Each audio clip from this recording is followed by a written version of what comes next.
So the first thing we do when we get a UCAS form is to look at the GCSE and possibly the AS results that the candidate's already got. And what we're looking for there is a basic level of maths and English in the GCSE results, and also the results the candidate's got in history. One of the things for us as a history department is that we need students to get the maximum possible mark in history. That's the gold standard for us as far as we're concerned. What we'd look for there is to compare those grades to the ones that the candidate's been predicted for their A-levels. And we're looking there to see whether there's a gap. And if there is a gap, it doesn't necessarily matter, but I think that's something we'd want to see explained either in the teacher's reference or in the personal statement. There are students, and I was one of them, who make a big jump in the course of their sixth form studies and suddenly get the point of what they're meant to be doing, and that's absolutely fine. But I think if we don't see some explanation of why there's a gap or a big increase, then we're likely to think that maybe the prediction's a little bit optimistic. Having done that, we turn to look at the teacher's reference. And we do that in the knowledge that teachers have to write positively about their students, so what's written there is going to be a little bit encoded.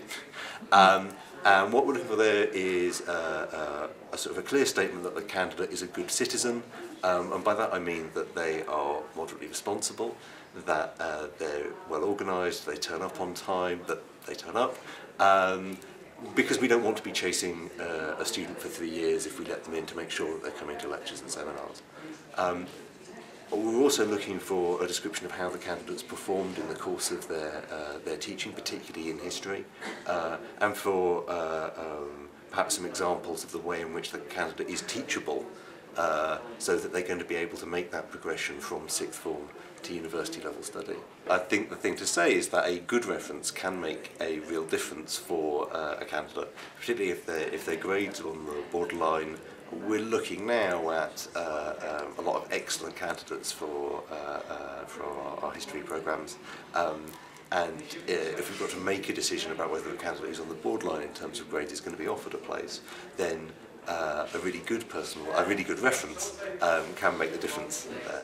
And finally, we turn to look at the candidate's personal statement, and that's the first piece of evidence that we really have that's provided by them.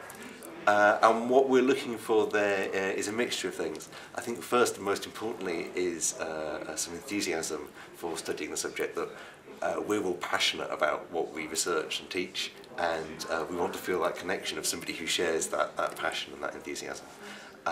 Secondly, I think we're looking for examples that the candidate has the skills that we're looking for as a historian.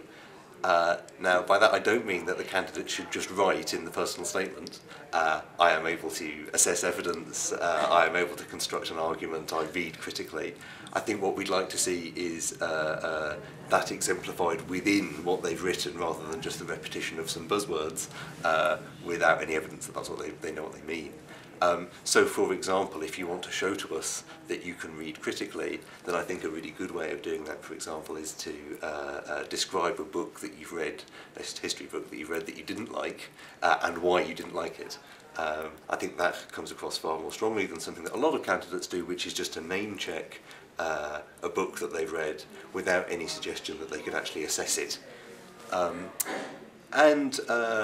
In terms of the information the candidate provides about their extracurricular activities, I think that what we're trying to create, if we have an idea as admissions tutors of the sort of department we're trying to create, it's one which is rounded, which has lots of different individuals within it.